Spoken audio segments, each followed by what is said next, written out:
Merci Seigneur de gloire qui nous a permis d'explorer le mystère de ta puissance. Tu es un Dieu, tu es l'intelligence infinie, tu es rationnel. Tout ce que tu fais pour nous est bon. Seigneur, nous te remercions de deux autres parties que nous avons couvertes. Nous te remercions, Seigneur, pour l'ouverture d'esprit et de compréhension de tes enfants. Nous prions au Père que tous scellent ce qu'ils ont appris pour qu'ils puissent mettre cela en pratique dans le nom du Seigneur Jésus-Christ de Nazareth. Amen. Je suppose que nous nous rappelons de ce que nous avons développé le premier jour. C'était sur notre identité. Lorsque nous savons qui nous sommes, nous savons nos puissances, nous savons nos possibilités et nos limites, nous pouvons aménager, comme on dit souvent, notre monture comme ça se doit pour faire le long voyage de notre destinée. Nous avons appris qu'il existait des portes par lesquelles l'ennemi entrait pour nous oppresser.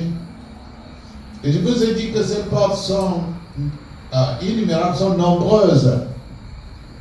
Et nous ne pouvions pas les citer toutes. Mais dans votre recherche future, je vous encourage à continuer à rechercher, à trouver, surtout dans votre vie personnelle, quelles sont les portes qui permettent ou qui ont permis ou qui sont capables de permettre une oppression venant des esprits des ténèbres. Nous savons que le monde continue de changer. Et avec le changement, il y a de nouvelles portes qui s'ouvrent. Et quand je dis porte, c'est un mot bien choisi. Parce que l'ennemi entre par les portes que nous ouvrons. Jésus a dit, je suis à la porte, je frappe. Celui qui entre, celui qui ouvre, il entre. Satan dit la même chose. Mais Satan ne frappe pas. Il guette. Et quand il trouve que la porte est ouverte, même sans le savoir, il va entrer. Aujourd'hui, nous allons élaborer, s'il faut le dire, certaines étapes pour fermer les portes. Mais avant d'y arriver, je voudrais remercier le couple pastoral qui m'a accueilli chez eux. Et ce sont mes enfants, mais comme on dit, à tout Seigneur, tout honneur. Je dois vraiment les respecter pour leur accueil. Je suis obligé de fuir de la nourriture, de refuser de manger, parce qu'on me nourrit trop et je ne suis pas habitué à manger 3 fois par jour. Chez nous, on ne mange pas 3 fois par jour.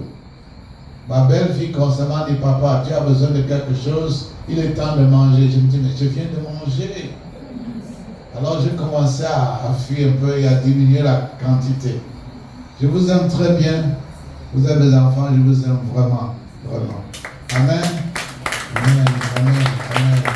Dieu soit loué. Dieu soit loué. Je remercie aussi la congrégation de Guadeloupe et de Martinique parce que vous avez rendu ce programme possible. L'honneur, le plaisir et aussi le mien. Comme on dit, il y a beaucoup plus d'appétit lorsqu'on partage un repas.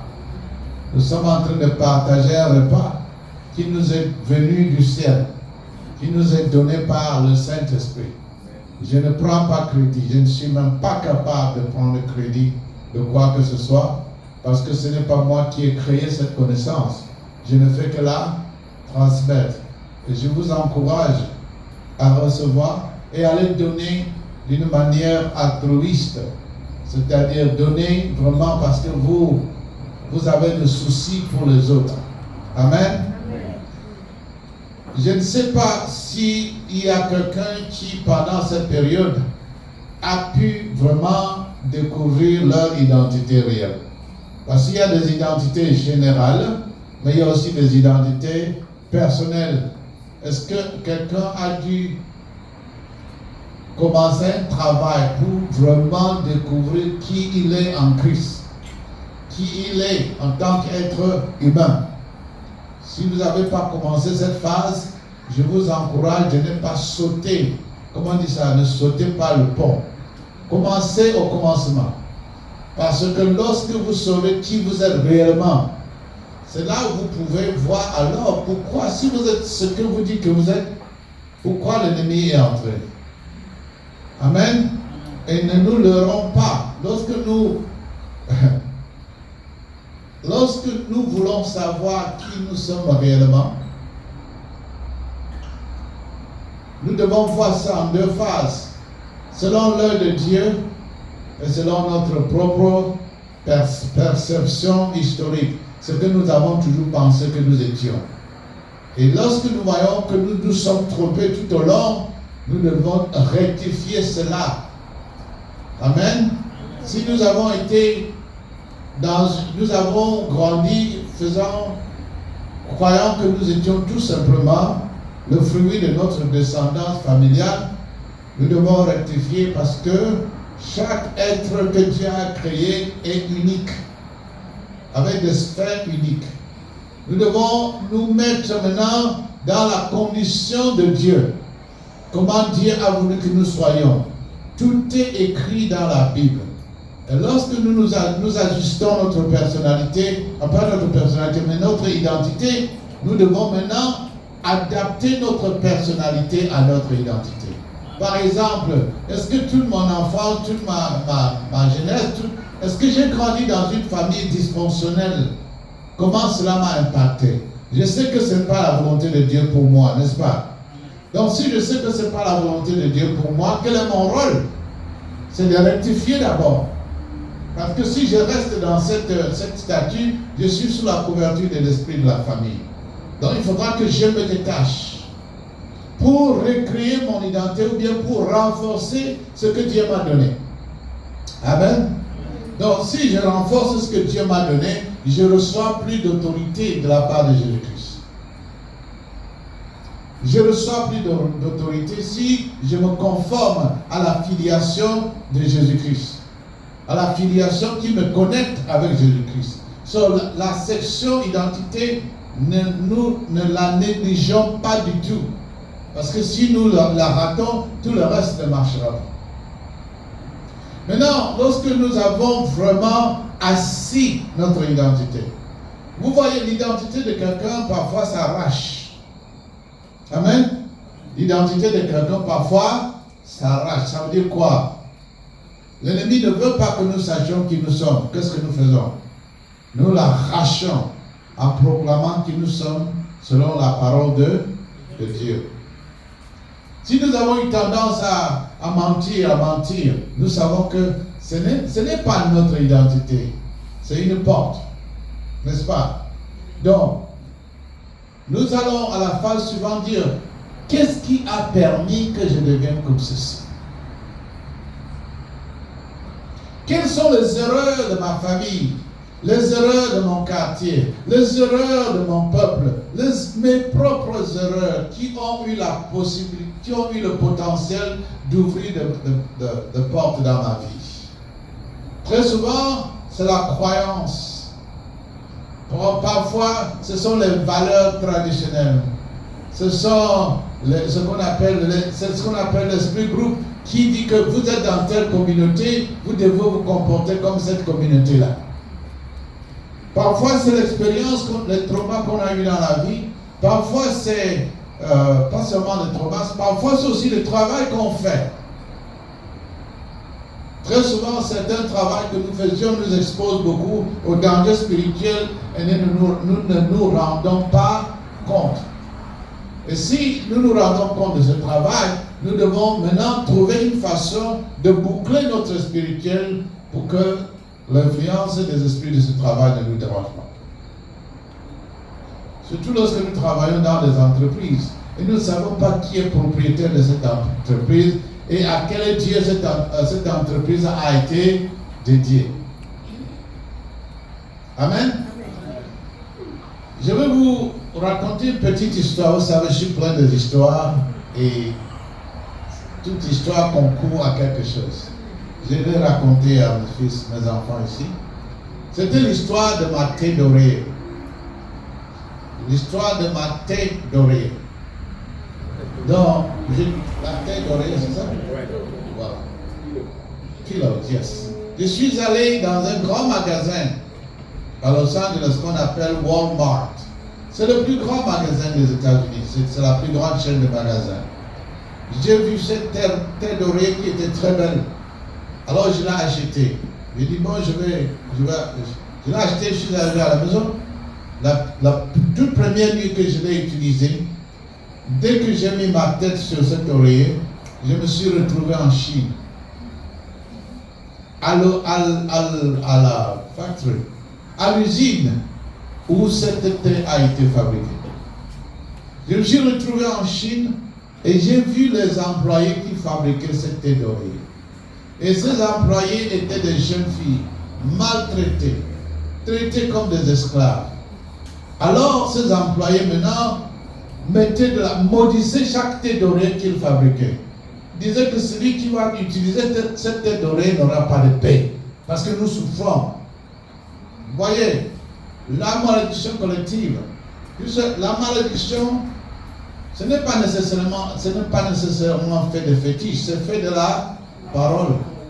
Et ces employés qui maudissaient cette tête d'oreiller, vraiment exprimaient leur colère contre leurs employeurs. Exprimer leur colère. Alors quand j'ai vu ça, le matin, j'ai pris la tête d'oreiller, je suis allé au magasin, je l'ai retourné, j'ai récupéré mon argent. Amen.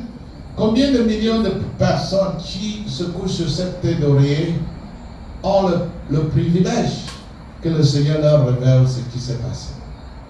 Combien d'entre nous portons des vêtements et des chaussures sans savoir que ces chaussures, ces vêtements ont été connectés au monde des esprits méchants, ont été maudits.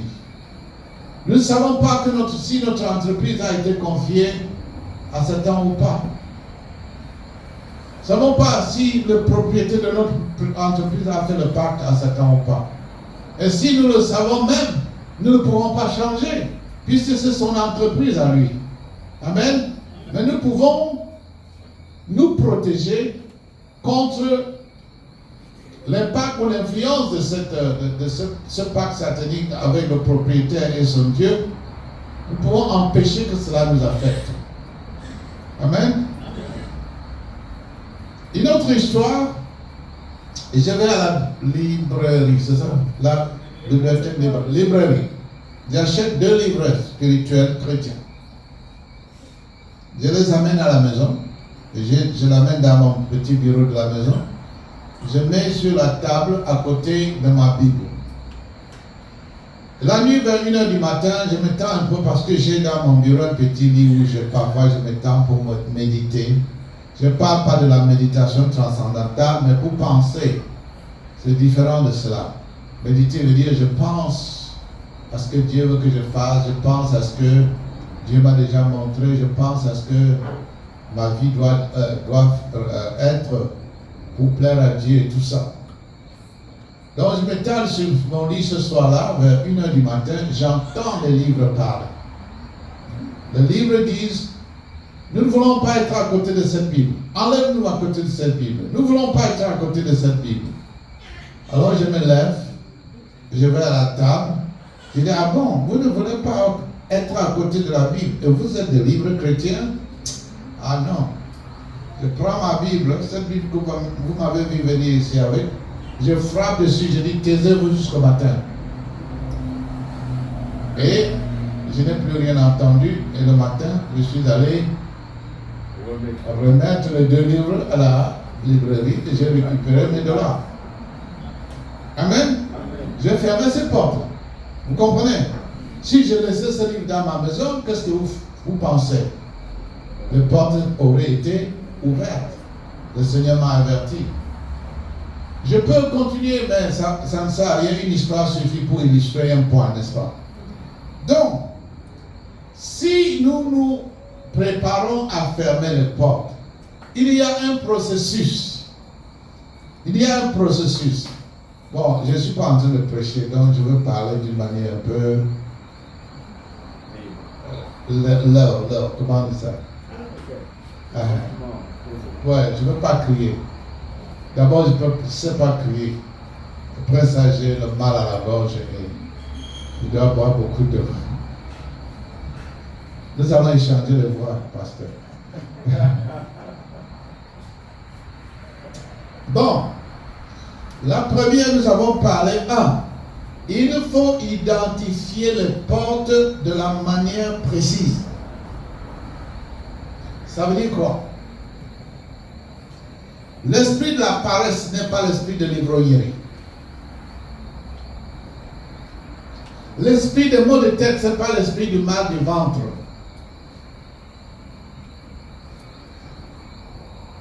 L'esprit de la drogue, ce n'est pas l'esprit de l'alcool. Dans le monde spirituel,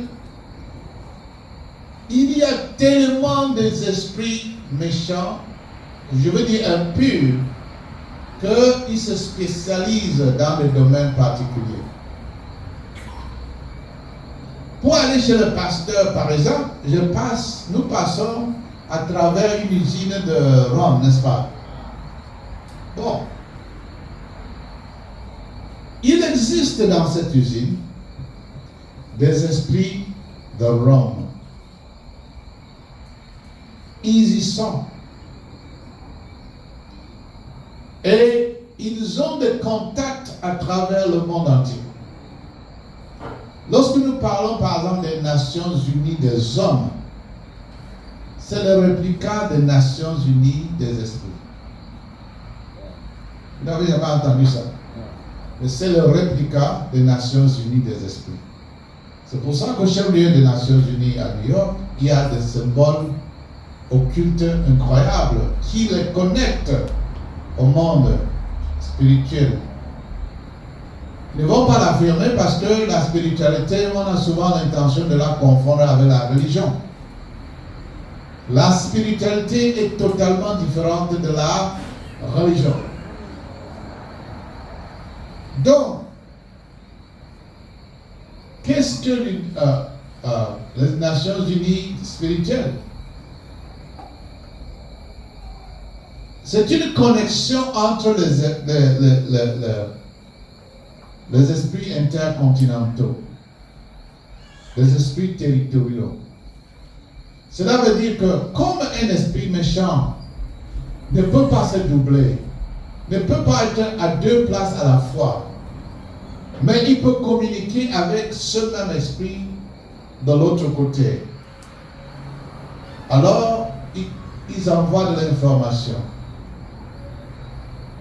Et celui qui va boire ce rhum, l'esprit a déjà informé que toute personne qui boit ce rhum, tu as accès à elle. Voilà les États-Unis spirituels. C'est par communication je ne sais pas s'il y a des communications interplanétaires. Je n'ai pas encore exploré ça. Le Seigneur ne me l'a pas montré. Je ne veux pas aller là où je ne connais pas grand-chose. Mais soyez sûrs que ces esprits existent. Donc, il faut identifier ces esprits et les appeler par leur nom. N'attaquez pas un esprit dont vous ne connaissez pas le nom. C'est facile de dire Satan quitte, Satan quitte, Satan quitte, mais après il va dire lequel parle-tu? Si tu adresses l'esprit de l'alcool qui t'oppresse et tu es en train de dire Satan quitte, il n'est pas Satan. C'est juste un esprit, n'est-ce pas? Mais si tu l'appelles par son nom, Vous voyez dans l'histoire de Légion, Jésus demande qui es-tu, n'est-ce pas? Les autres cas, Jésus ne demande même pas. Il dit tais-toi et sors. Mais Jésus a vu que cet esprit, ils étaient nombreux. Chacun avait son nom et jouait un rôle spécial dans l'homme qui était fou. Il y avait un esprit qui lui permettait juste de couper les chaînes. Il y a un autre qui lui permettait de vivre au cimetière. Il y avait un autre qui lui permettait de se couper. Chacun avait son rôle dans sa vie. Or, si vous chassez un et l'autre reste, la condition va tout simplement se modifier. Et celui qui reste va faire revenir celui qui est parti. Parce que la porte n'est pas fermée. C'est pour ça que je vous disais ce vendredi que pour fermer les portes, on ne les fait pas en une session. J'ai connu des gens qui ont été délivrés pendant 3 ans. C'est-à-dire chaque fois un esprit partait. Chaque fois un autre esprit partait. Donc nous devons identifier tous les esprits qui sont en nous en connaissant leur nom. Qu'est-ce qui se passe si nous ne connaissons pas le nom d'un esprit? Nous l'identifions à travers le rôle qu'il joue dans notre vie. Amen. Qu'est-ce que j'ai dit? Nous l'identifions à travers le rôle que cet esprit joue dans notre vie.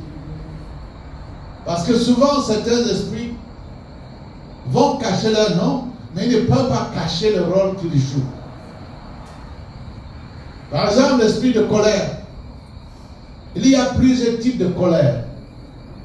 Amen. Il y a des gens, lorsqu'ils sont coléreux, ils cassent tout. Il y a de la violence. Il y en a qui sont coléreux, mais ne cassent pas tout. Donc, quelqu'un qui est coléreux et qui casse tout a sûrement 2 esprits. Un esprit de colère et un esprit de violence. So, l'un pousse l'autre à agir. Vous serez surpris que quelqu'un dit je suis délivré de l'esprit de violence, mais il est toujours coléreux. Amen. Identifier l'esprit, identifier la porte.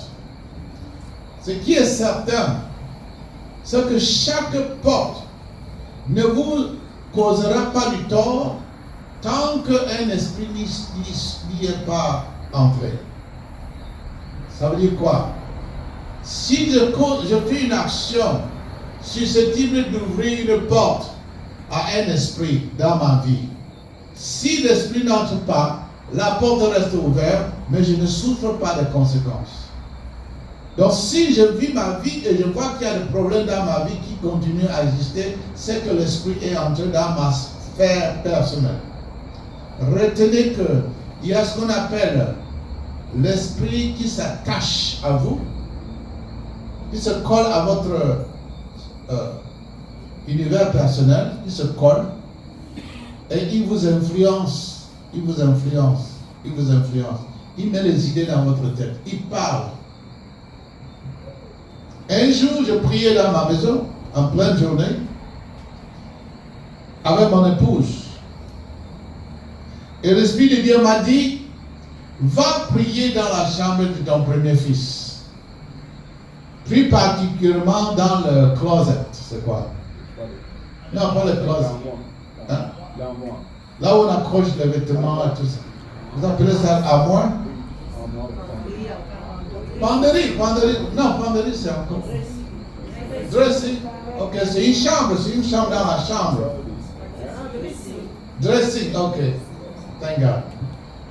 Donc, je suis entré. Quand je dis des choses comme ça, mon épouse me suit toujours à distance derrière. Il dit que non, si ça t'attaque, c'est toi qui te débrouilles. Alors, je suis entré. Et croyez-moi, j'ai vu un jeune homme caché dans... Non, debout dans le dressing. Il était là, debout. Pleine journée. Oui, je ne suis pas fou. Si j'étais fou, je ne serais pas professeur. Mais c'est que Dieu ouvrait les yeux, comme il peut ouvrir les yeux de n'importe qui ici, n'est-ce pas? Ce n'est pas de la magie. Non. Quand Dieu sait qu'il va ouvrir tes yeux, tu vas voir quelque chose et tu vas faire quelque chose avec, il va ouvrir tes yeux. Donc, je ne peux jamais penser que je suis spécial, jamais. Je ne suis pas spécial. Il y a plein de gens que Dieu dit, je peux ouvrir tes yeux pour voir si tu vas faire quelque chose avec ça. Donc, je demande à ce jeune homme, que fais-tu ici? Qui t'a amené ici? Dans un premier temps, je crois qu'il était physique. Dans une split seconde, je pensais qu'il était physique alors qu'il était spirituel. Un esprit. Il me dit, mais je suis venu ici sur invitation. Je dis, qui t'a invité? Il dit, celui qui dort dans sa chambre. Comment il t'a invité? Il m'a dit, par le jeu de PlayStation. Le jeu que les enfants jouent. Le PlayStation, ça s'appelle comment? PlayStation, oui. Il dit, je suis venu sur invitation de PlayStation. Je lui ai demandé, quel est ton rôle ici? Il dit que quand il dort, je m'en vais à son oreille, je lui suggère tout ce qu'il va faire le lendemain. Je lui dis tout ce qu'il va faire le lendemain. Et il ne quitte pas le dressing, il est là dans le dressing. Donc le lendemain, l'enfant se lève, il commence à faire ce que le démon lui a mis dans la tête. Alors je lui ai dit que bon, voilà, tu t'es trompé de maison. Tu dois partir maintenant. Je l'ai chassé dans le nom de Jésus. Elle est partie d'un démon à un gros reptile. Un reptile, je ne sais pas si vous avez vu déjà les caïmans ou les crocodiles, avec une longue queue, les écailles. Il est parti à travers la fenêtre. Qu'est-ce que je vais vous dire? Pourquoi je vous raconte ça? Bon, j'ai chassé le démon. Est-ce que j'ai fermé la porte? Non. Puisque ce n'était pas ma porte à fermer, c'était la porte de mon fils. J'ai dit à mon fils, je viens de chasser un démon de ta chambre qui me dit que tu l'as invité à travers le jeu de PlayStation. Quel jeu tu jouais? Il m'a donné le nom. Dans ce jeu, c'est la violence totale. C'est le tuerie, c'est le cursing, les insultes, tout ce qui est sale. J'ai dit à mon fils, mais je ne comprends pas. Tu es à l'église, tu joues au piano, tu fais tout ça et tu joues à des jeux comme ça. Voilà ce que l'esprit est en train de faire. Il va détruire ta vie. Est-ce qu'il savait qu'il ouvrait une porte? Non. Donc, il fallait que j'interroge l'esprit pour savoir qui il était, comment il est venu, pourquoi il est venu et qui l'a invité. C'est pas vrai? Vous posez la même question. Dans votre moment de silence, si vous n'allez pas avoir peur, vous pouvez demander, qui es-tu autour de moi? Qui es-tu autour de moi? Écoutez. Il va vous dire, je suis tel. Bon, vous pouvez croire que c'est votre pensée qui se joue de vous, mais c'est un esprit qui parle. Justement, simplement en disant, qui es-tu autour de moi? Et vous écoutez. S'il n'y a pas un esprit autour de vous, vous pouvez écouter une autre voix. Je suis ton ange gardien. Comprenez? Vous n'entendez rien. Il est vrai que ce n'est pas chaque esprit qui va parler. Parfois, ils vont se taire. J'ai fait des délivrances sur des gens qui ne parlaient pas. Dès que je commence à parler, ils ne disent rien. Je demande qui es-tu? Ça ne dit rien. Jusqu'à ça part, sans rien dire.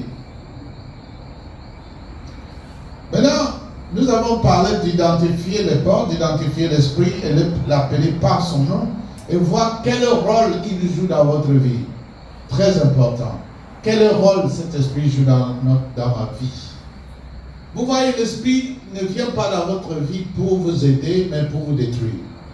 Même si dans un premier temps, cet esprit vous dit, je suis là pour vous protéger. Je suis là. Non. Dieu nous protège, n'est-ce pas? L'Esprit de Dieu nous protège. Il a des milliards d'anges qui nous protègent. Nous n'avons pas besoin de l'esprit de notre ancêtre Une fois, chaque fois que vous allez entendre un esprit qui se réfère à votre arbre familial, sachez que c'est un démon dangereux. Je dis bien, quand vous allez entendre un esprit qui dit « Oh, je suis ta grand-mère »,« Oh, je suis l'esprit de ton aïeul, ancêtre, so, avec des noms. Ou bien vous le voyez en rêve, sachez que vous avez un démon. Car les morts, les âmes, dès qu'ils sont morts, ils ont dépassé la période de transition. Parce qu'il y a une période de transition. Lorsque l'esprit est parti. S'il va en enfer, il est en prison. Vous comprenez? S'il est dans le séjour de mort, il est aussi en prison.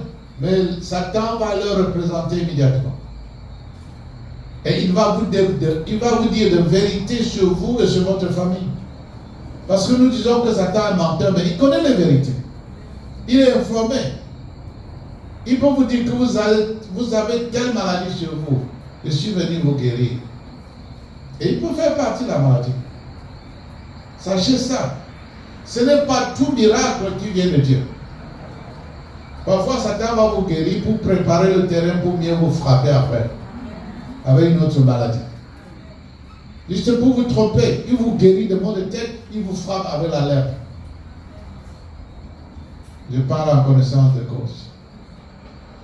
Ensuite, lorsque vous avez su, faites l'investigation. Faites l'investigation concernant cet esprit. Ça fait combien de temps qu'il est en vous? Ça fait combien de temps qu'il s'est attaché à vous? Ça fait combien de temps qu'il dérange votre vie? J'ai oublié une petite parenthèse. Ce n'est pas tout esprit qui va vous posséder. Sachez d'abord que les chrétiens, les esprits ne les possèdent pas. Un vrai chrétien n'est pas possédé, mais il est oppressé. Ça veut dire quoi? Si je suis un vrai chrétien, un esprit malin ne peut pas vivre en moi. Parce qu'il ne va pas supporter le nom de Jésus. Sauf si je suis un chrétien hypocrite. Vous comprenez? Et si je suis un chrétien hypocrite, je suis chrétien, mais je ne suis pas disciple de Jésus. Parce qu'on peut être chrétien sans être disciple de Jésus. Il y a des chrétiens satanistes. Jésus a dit, vous ne pouvez pas servir Dieu et Manon. Vous ne pouvez pas servir la lumière et les ténèbres. Donc si vous dites que vous aimez Dieu, mais vous détestez votre prochain, Corinthiens dit que vous êtes des menteurs. Donc, déjà vous devez savoir que l'esprit démoniaque ne peut pas posséder un chrétien. Un vrai chrétien. Parce qu'un vrai chrétien a quoi? Il a l'onction. Il a le feu. Il a le sang de Jésus. Il a la foi. Il a l'esprit de Dieu en lui. Et il a la protection divine. Mais l'esprit satanique, l'esprit démoniaque, l'esprit de fétiche, l'esprit d'occultisme peut vous oppresser. Ça veut dire quoi? Il n'habite pas en vous, mais il garde tout ce qui vous regarde. Il détruit votre vie. Il détruit vos possibilités. Il vous empêche d'avoir le boulot. Vous allez à l'école, il bloque votre mémoire, vous ne retenez rien. Vous ne passez pas les examens. Vous faites tout, ça ne marche pas. Ne dites pas, oh, je suis possédé, non. Je suis oppressé. C'est pour ça que l'autre jour, je vous ai dit, ne dites pas, je suis menteur. L'esprit de mensonge m'oppresse. Lorsque vous vous exprimez que l'esprit de telle chose m'oppresse, vous vous détachez de lui. Vous comprenez ce que je veux dire, non? Ne dites pas, je suis menteur, oh, je suis un paresseux. Vous êtes en train de dire que l'esprit est en moi, alors qu'il n'est pas en vous, il est à côté. Donc, il m'oppresse, je veux le chasser. Vous comprenez, n'est-ce pas? Je ne sais pas si vous prenez le nôtre ou pas, mais ce sont des étapes à suivre. Pour fermer une porte, on doit identifier la porte, identifier l'esprit qui nous oppresse, qui est venu à travers cette porte, connaître depuis quand cet esprit est là. C'est-à-dire, il y a souvent dans la vie des enfants de Dieu ou bien dans la vie des hommes, des événements qui permettent à l'esprit d'entrer. Vous comprenez? Il y a des événements. Par exemple, je donne un événement. Vous assistez au carnaval. Vous vous habillez en habit de carnaval, le masque de carnaval, c'est pas moi. L'événement là est sous le contrôle de qui? De Dieu? De Satan. Ce jour-là, Satan envoie toute son armée pour récupérer les âmes, n'est-ce pas? Donc, cet événement qui est un événement culturel qu'on célèbre beaucoup, parfois, permet à l'esprit de dire que je suis entré ce jour-là. J'ai eu un esprit dans ma famille, il m'a dit qu'il est entré plus de 100 ans. Il m'a dit qu'il a invité. Et quand j'ai combattu cet esprit, je me suis rendu compte que cet esprit vivait dans la montagne. Mais il y avait un tunnel spirituel de la montagne jusqu'à notre concession. Et il passait par, ses agents passaient par là. Le Seigneur m'a amené à cette montagne et j'ai vu cet esprit, il était là. Un ange déchu. Il avait une aile cassée. Très grand. Il était là, comme ça. Non seulement nous avons, le Seigneur a fermé le tunnel par lequel il est arrivé dans notre concession, parce que la personne qui l'a fait venir est morte depuis longtemps. Je ne sais pas si vous comprenez.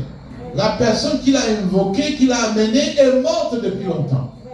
Mais il a laissé, le contrat est resté. La porte est restée ouverte. Je lui ai demandé, qu'est-ce que tu fais dans notre famille?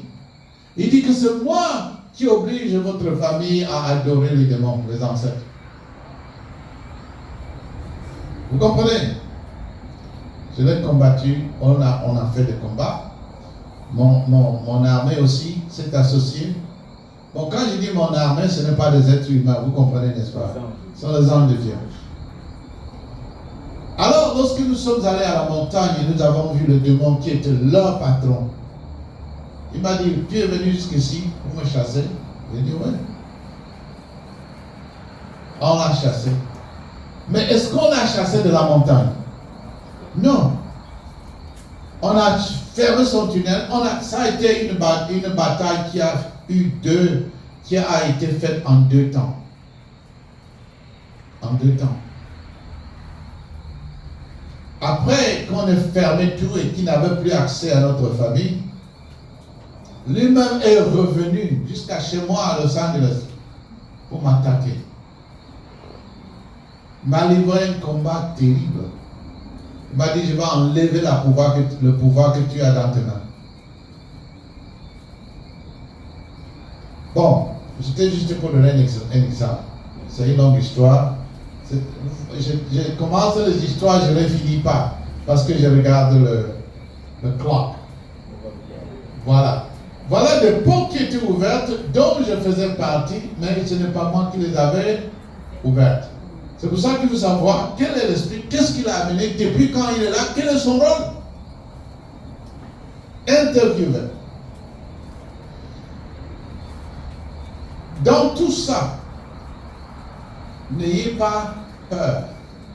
Si vous avez peur, avant de commencer le processus, couvrez-vous dans le sang de Jésus. Mais ne vous couvrez pas le sang de Jésus lorsque vous vivez dans le péché. Parce que le sang de Jésus ne couvre pas les pécheurs. Il couvre qui?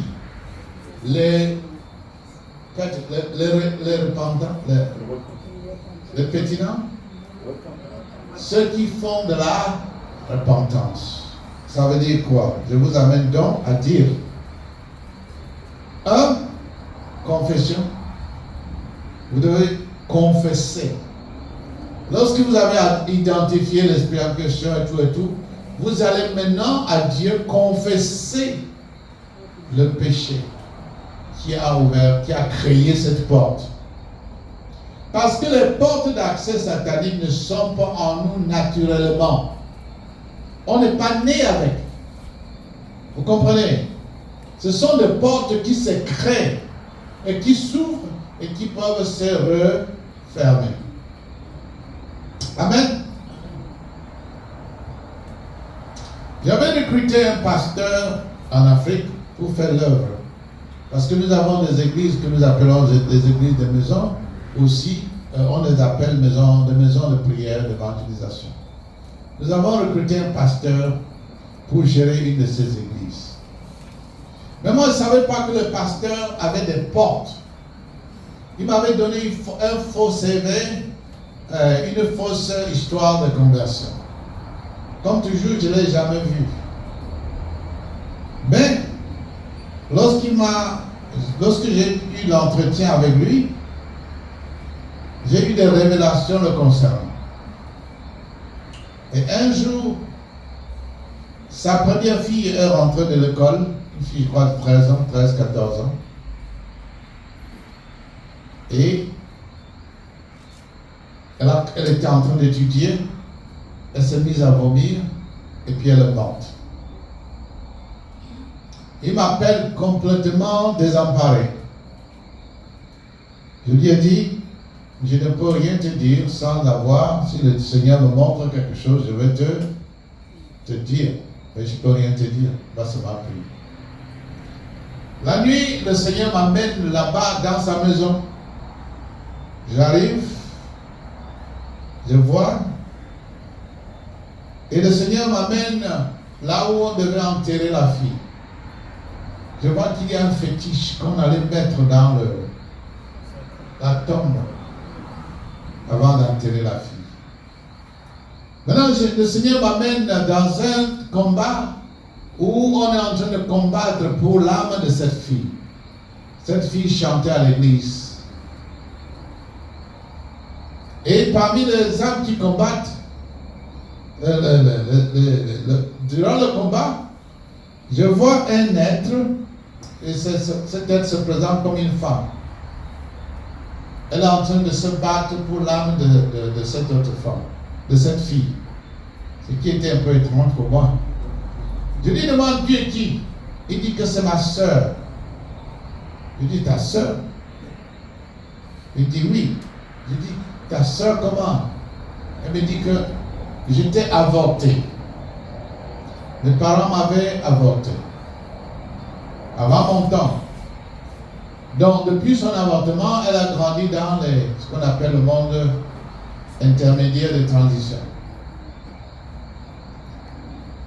Alors, c'est elle qui défendait que les esprits démoniaques des portes de son père prennent l'âme de cette fille, l'emprisonnent. Nous savons que certaines personnes, lorsque nous mourrons avant notre temps, nous n'allons ni au ciel ni en enfer. Nous sommes dans le monde de transition intermédiaire jusqu'à ce que nous atteignions l'âge où nous devions vraiment mourir et nous mourrons. Bon, ça, théologiquement, ça ne se dit pas. Mais je vous ai dit que je vous enseigne à partir des expériences spirituelles, n'est-ce pas? Donc, je ne vous enseigne pas la théologie, parce que la théologie, c'est comme ça se dit, c'est de l'étude de Dieu. On essaie de comprendre Dieu. Mais celui qui a compris, Dieu ne peut plus parler de théologie, il parle des expériences, n'est-ce pas? Donc, j'appelle ce pasteur, je lui dis que même, pasteur, avez-vous fait un avortement? Dans un premier temps, il me dit non, on n'a jamais fait ça. Oh, non, c'est diabolique, c'est diabolique. Je lui ai dit, pasteur, peut-être tu ne me connais pas. Il dit, maintenant je suis sérieux. As-tu fait un avortement? Alors j'ai pris un ton très sérieux, parce que il ne m'a jamais vu, je ne l'ai jamais vu. Quand je parle avec lui, je suis nice, comme on dit souvent. Ouais, gentil, il pense que c'est une sorte de faiblesse. Je le laisse souvent faire comme si c'était lui qui était au contrôle, quoi. Il me dit, mais sans que vous m'insultez là, je n'ai jamais fait ça. Je dis, ok, bien. Maintenant, j'ai commencé à lui dire quelque chose sur sa grand-mère. J'ai dit, il y a telle chose dans votre concession. Tu es initié à ça. Après, il me dit, oui, tu sais, lorsque notre première fille, notre première grossesse, on avait avorté. Vous comprenez? Donc, même s'il n'était pas entré dans la sorcellerie, qu'est-ce qui s'est passé? Cet avortement a ouvert de portes. Parce que souvent nous pensons que ce sont des choses, certains trucs que nous trouvons naturels nous créent de grands problèmes spirituels après. C'est pour ça que je vous ai dit, lorsque vous faites votre introspection, lorsque vous faites votre recherche, soyez objectif. Tantôt, métaphysique, ça peut être des événements, ça peut être l'environnement où vous habitez, ça peut être même la maison dans laquelle vous habitez. Amen. Lorsque j'achète ma maison, celle dont je parlais ce matin, la première maison, cela appartenait à un Cubain. Très grande maison, beaucoup d'espace. Mais ce Cubain était un athée. Je pense qu'il était initié à certaines choses. Donc il avait fait de très beaux jardins avec de très belles statues, avec des lumières un peu partout. Et juste devant l'entrée, il y avait la statue d'un dragon. Personnellement, bon, j'achète la maison avec tout ça, je me dis que bon, c'est beau, ce sont des objets d'art. Mais, un jour, une sœur arrive, elle commence à dire, mais, pasteur, je voudrais que tu enlèves ce dragon-là, tu le jettes. Je dis, pourquoi? Il dit, mais tu connais. Tu ne devrais pas laisser un dragon. Moi, je n'ai aucun problème d'obéir. Parce que je ne me sens pas omniscient. Je ne connais pas tout. Même si je connais, parfois tu as besoin de quelqu'un d'autre de te dire. Vous comprenez? Et j'ai écouté. Il y avait certains phénomènes qui se passaient dans la maison. Mais je ne peux pas relater ça à cette statue-là. Je l'ai prise, je l'ai balancée et les phénomènes se sont arrêtés. Mais il a fallu quelqu'un d'autre pour voir cela, de me rappeler et je l'ai écouté. Donc dans vos investigations, parfois posez des questions concernant votre passé. Parce que parfois on pense qu'on connaît tout, mais il y en a qui ne connaissent pas tout. Vous comprenez? Lorsqu'on me dit que j'ai fait 6 ans sans marcher, sans m'asseoir, sans ramper, j'étais le plus laid de la famille, j'étais maudit, tout ça, je n'ai pas conscience de ça. J'ai marché à 6 ans. Je n'ai pas conscience de ça. Je suis mort 2 fois. Je n'ai pas connaissance de ça. Vous comprenez? J'étais rejeté. Les gens, personne ne voulait de moi. À cause de ma laideur. Comme disent les Américains, see me today. Regardez-moi maintenant. Tous ceux qui me haïssaient, la plupart sont déjà morts. Je respire encore, n'est-ce pas? Mais je n'ai pas de mémoire de ça. Il a fallu que je demande.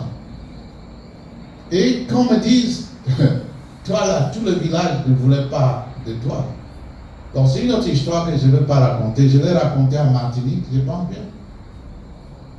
J'ai raconté ça en Martinique, je suppose. Donc, je ne marchais pas. On creusait des trous à terre pour me mettre.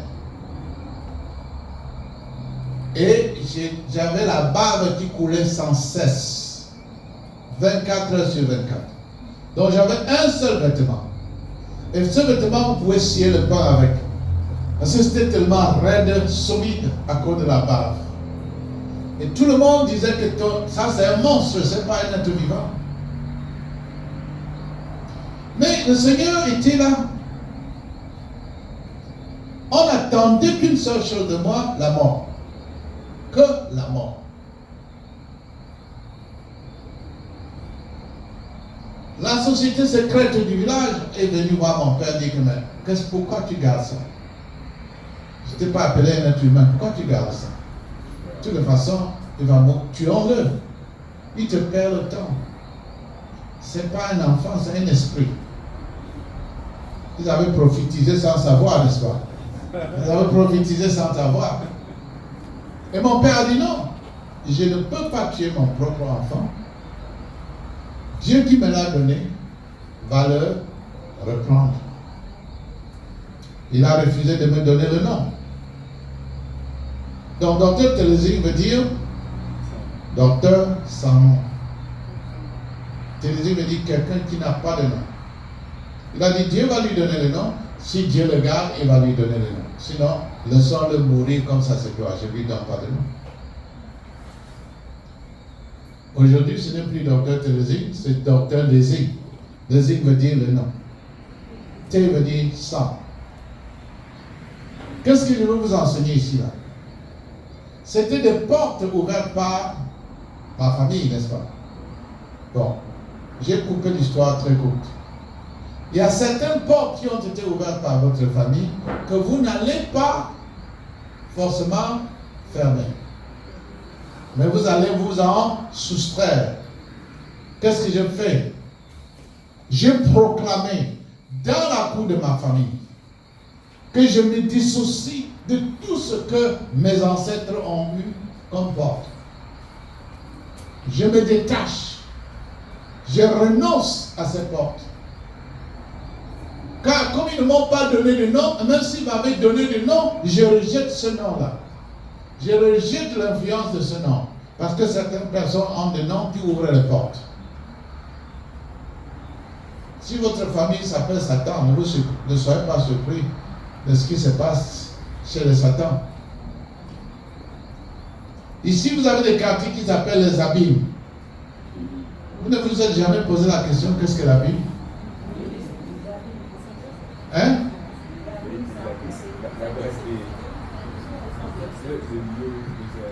Hein? Je ne sais même pas où se trouvent les abîmes. J'ai seulement entendu qu'il y a un quartier qui s'appelle les abîmes. C'est ici à Guadeloupe ou bien Martinique?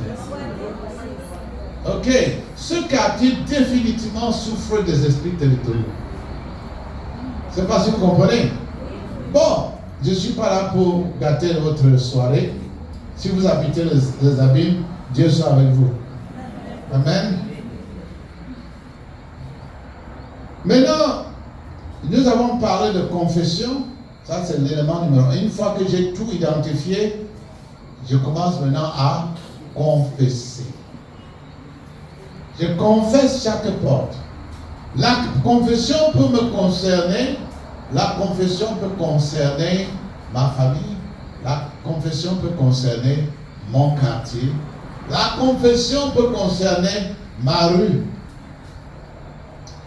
En fait, il y a de grandes énergies dans les carrefours. Je ne sais pas si vous comprenez ça. Les carrefours sont des points d'énergie mystique très, très élevés. C'est pour ça que si vous voyez que dans les carrefours, les sorciers et tout ce monde opère, n'est-ce pas? Mais n'allez pas au carrefour, dites que moi là, je vais te détruire parce que le carrefour va te détruire. Vous comprenez? Sachez donc où sont vos limites. Nous sommes ici pour parler de l'autodélivrance, n'est-ce pas? Nous ne sommes pas en train de parler de la délivrance d'une ville. Mais qu'est-ce que je dois faire pour vraiment me délivrer de l'oppression spirituelle? Sûrement, si vous êtes possédé, vous ne pouvez pas vous délivrer, n'est-ce pas? Il va falloir le concours de quelqu'un d'autre. Vous comprenez, n'est-ce pas? Sachez une chose, même si Jésus-Christ va vous délivrer, il va le faire. Ne confondons pas le péché et les portes. Si vous identifiez une porte, vous voyez que cela est lié à un péché, vous confessez le péché. Si cela est lié à un objet, qu'est-ce que vous faites? Vous jetez, ou vous détruisez l'objet, ou vous détruisez l'objet, ou bien vous brûlez l'objet. Détruire par tous les moyens, n'est-ce pas? Bon. Lorsque mon épouse a, ça fait longtemps quand même, lorsqu'elle a son master, nous invitons sa famille pour venir célébrer. La famille vient célébrer cela et elle continue l'école en doctorat. Un jour, je me lève du lit le matin. Je n'ai pas l'habitude de me lever du lit et de m'asseoir sur une chaise dans mon lit. à côté du lit. Je m'assois sur cette chaise dans le lit, je ferme les yeux et j'entends tourne le matelas. Je dis comment je vais tourner le matelas? D'abord c'est un lit immense et le matelas est très lourd. Je dis mais comment je vais tourner le matelas? C'est-à-dire on dit que la tête devient là en bas et que le bas devient le haut. Je dis mais ça c'est bizarre ça. Mais je suis quelqu'un qui obéit à l'esprit. Je m'amuse par là. Je me lève. Je m'en vais du côté de mon épouse. Je soulève le matelas pour tourner. Pourquoi je suis allé du côté de mon épouse au lieu de commencer par mon côté? Je ne sais pas. Lorsque je soulève le matelas pour tourner, je vois un fétiche sous le matelas. Je dis bien un fétiche. Hein? Un gris-gris, oui. Sous le matelas. Dans un premier temps, j'ai dit que non, c'est pas possible ça. Je sais que nous, on n'a pas ça. Mon épouse ne fait pas ces choses. Qui a mis ça là?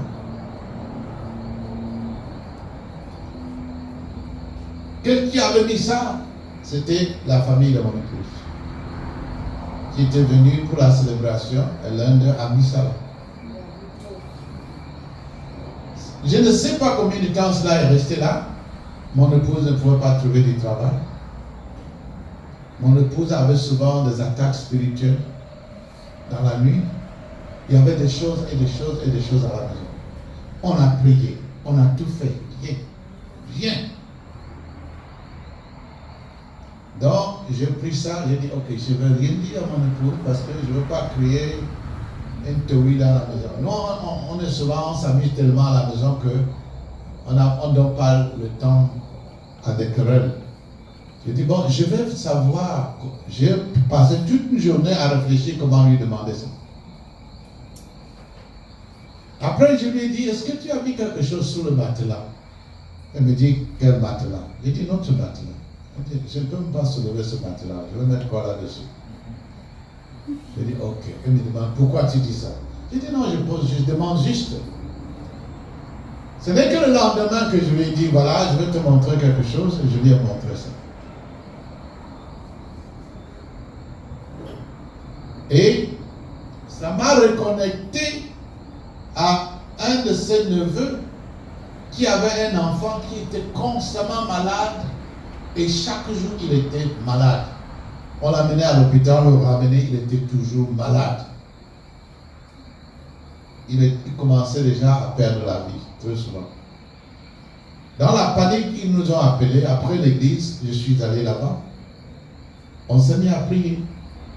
Et le Seigneur m'a dit, va dans la chambre de l'enfant, prie sur le lit de l'enfant.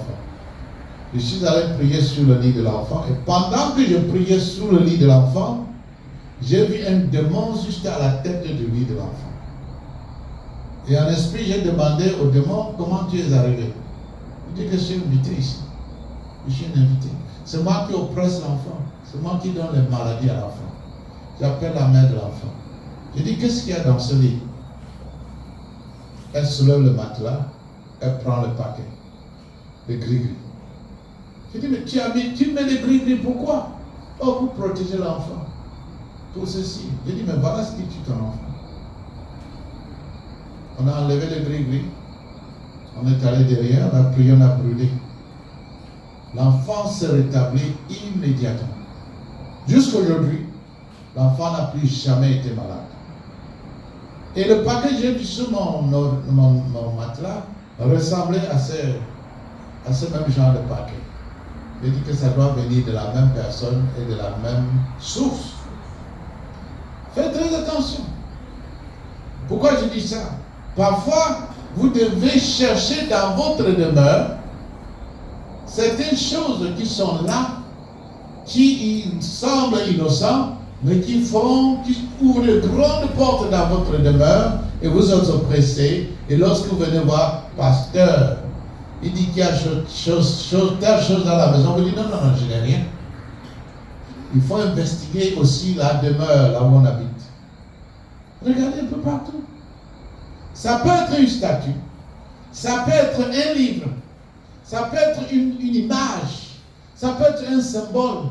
Ça peut être un tissu utilisé pour avoir participé à un certain rituel qui honore les forces sataniques.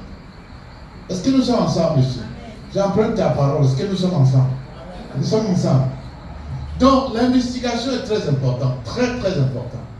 Ce n'est pas parce que vous avez décoré, ça a l'air beau, là, ça veut dire que c'est pur. Non, c'est pas ça. Nous sommes d'origine traditionnelle, avec beaucoup d'éléments traditionnels, n'est-ce pas? Mais sachant une chose.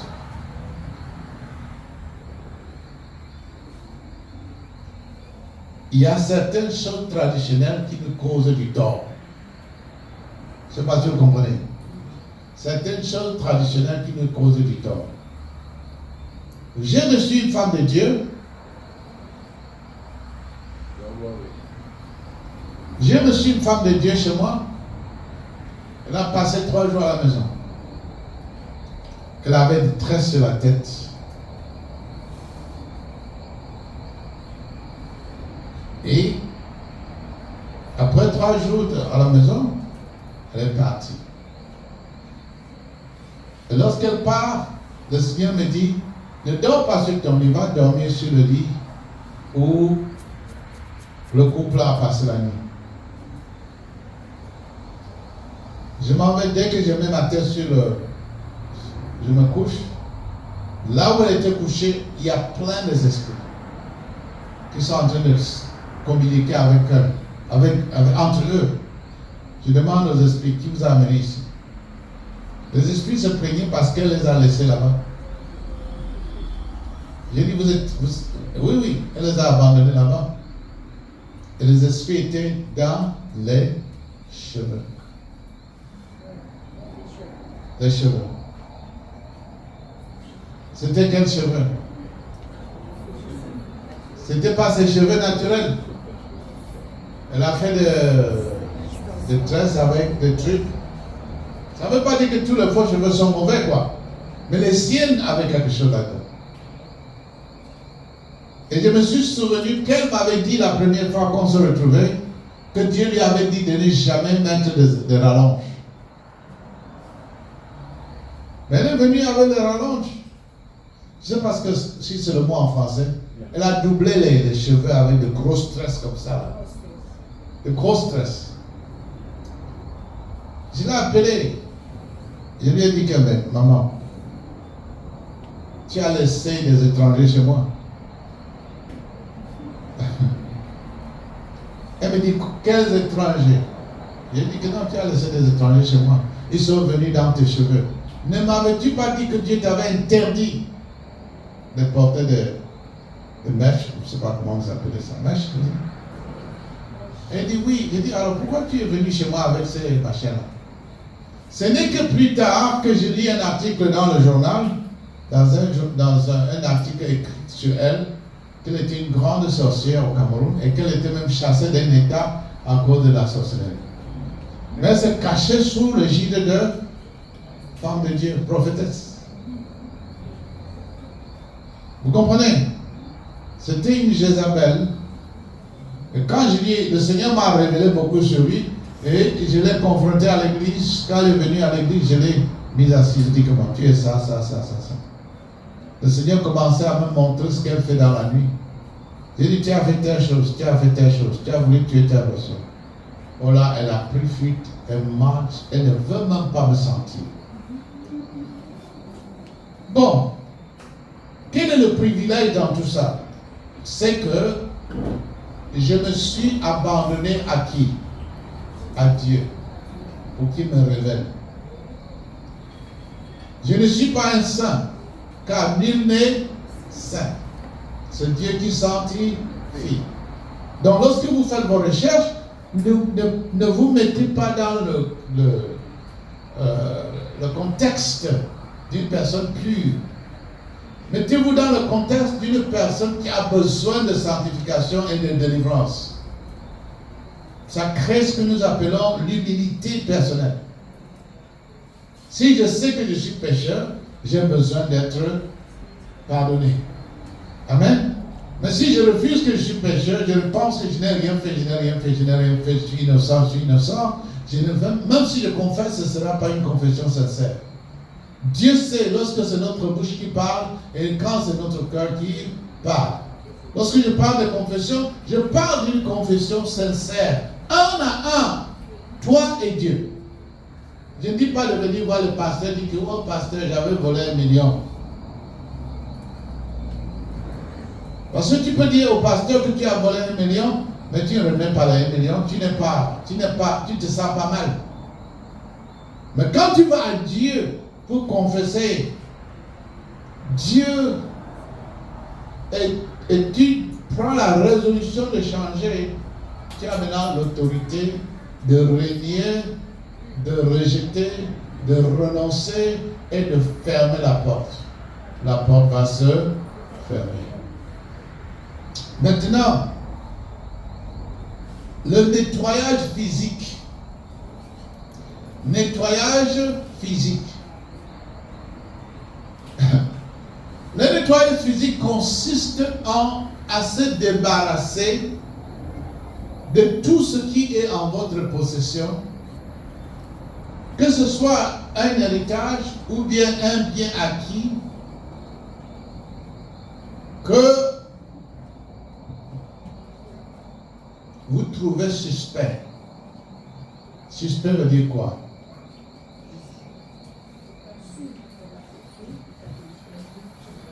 Ce bien que j'ai a le potentiel de magnétiser, d'attirer de forces de ténèbres.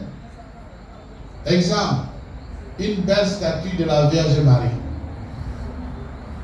Ça présente beau, n'est-ce pas? Un chapelet qu'on a pris dans la voiture. Oh, c'est juste une décoration. Non, ce n'est pas une décoration. Une croix avec Jésus qui fait comme ça. Voilà la croix. Est-ce que vous voyez Jésus là-dessus? C'est un bijou.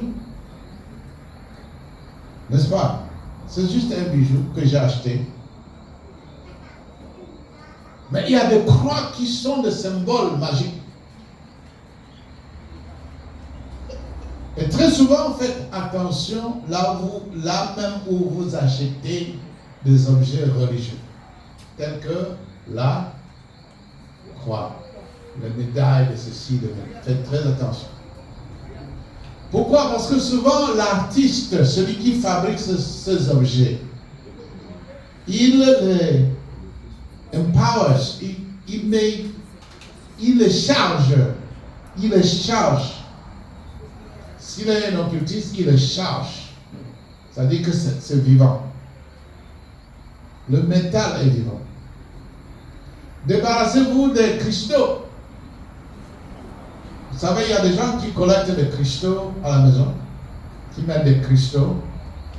C'est une bonne décoration, mais ça a des énergies incroyables qui attirent de force. J'ai peur de continuer à raconter mes histoires parce que vous allez bientôt me chasser d'ici. Mais ce que je vous dis, c'est des trucs qu'on a explorés, qu'on a vus, ça porte.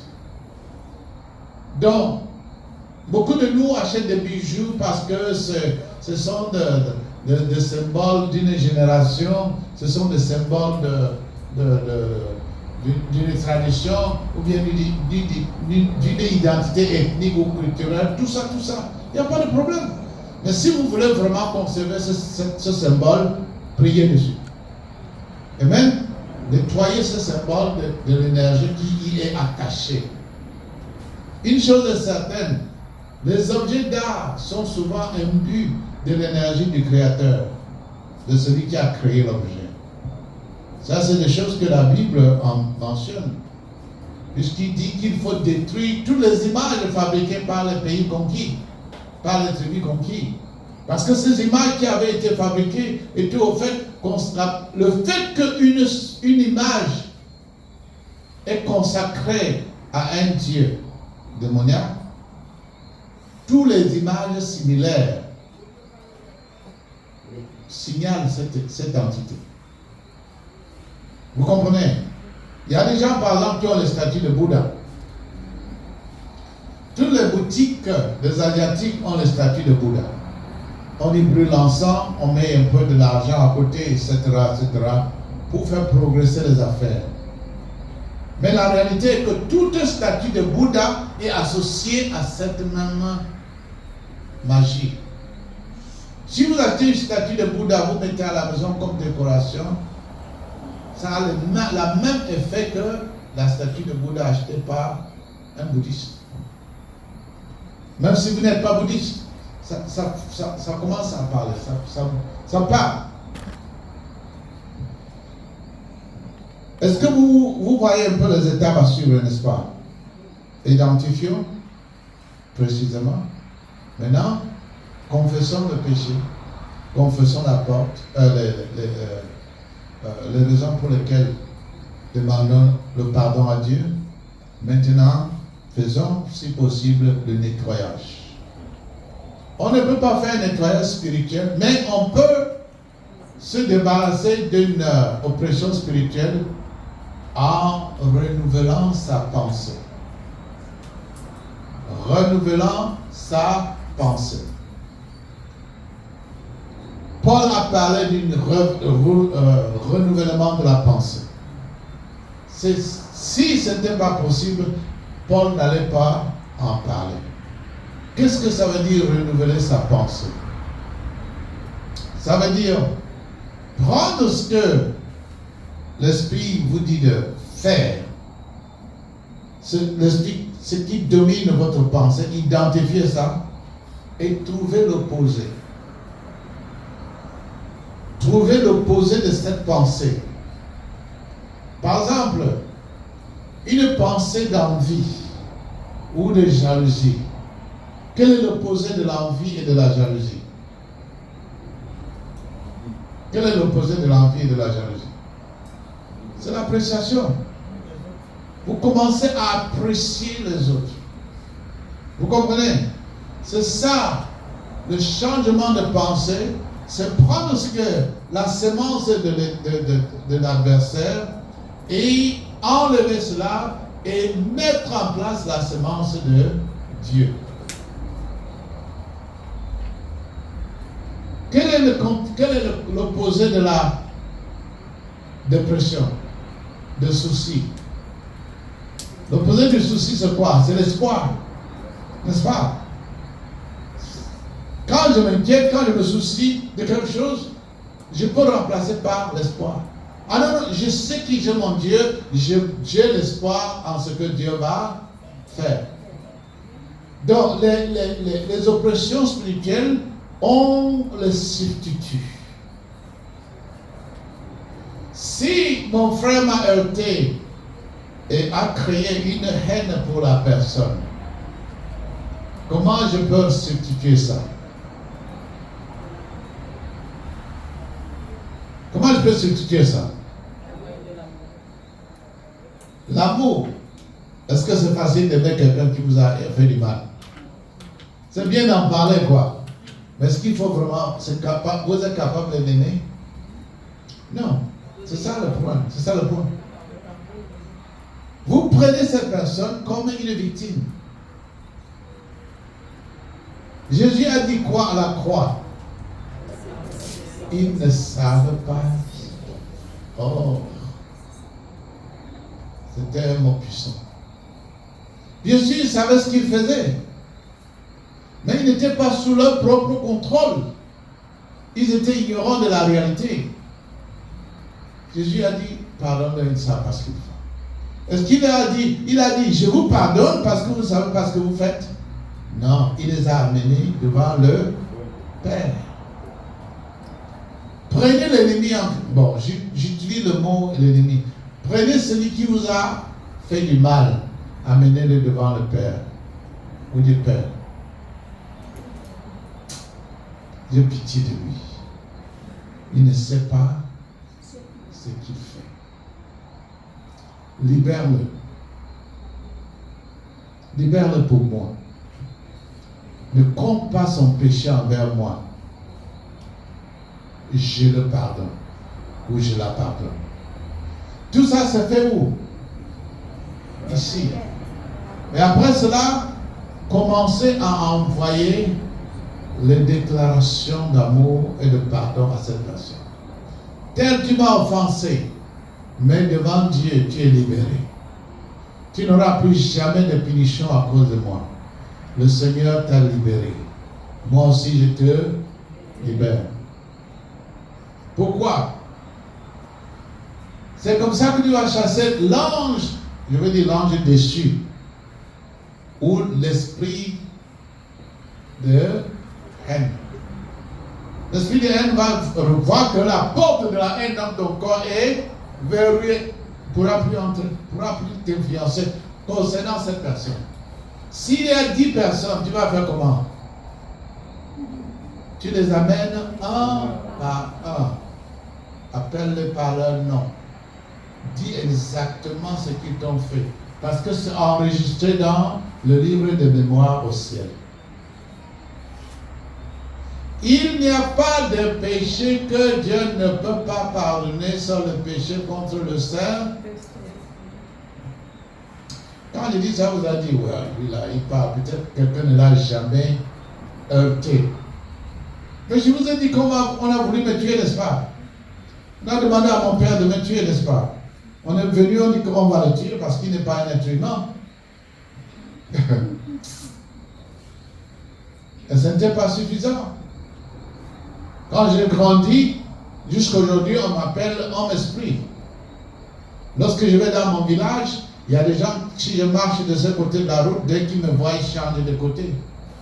Parce qu'ils me disent que lui là, on ne sait pas comment il a échappé.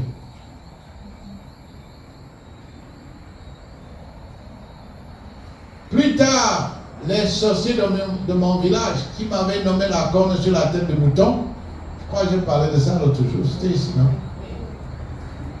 Je vous ai dit qu'ils ont envoyé quelqu'un pour me tuer. Après 2 ans avec moi, la personne me dit, donne-moi à boire. Je l'ai amené dans un bar, je lui ai donné à bien à boire. Il m'a dit, bon, j'étais en mission pour te tuer. Après 2 ans, je rentre dans notre pays parce qu'on était à l'étranger. On l'a envoyé à l'étranger pour me tuer. C'est lui qui m'a dit que j'étais la corne sur la tête du mouton. Dans le monde de sorcellerie de mon village. Et c'est lui qui m'a dit qui l'a envoyé.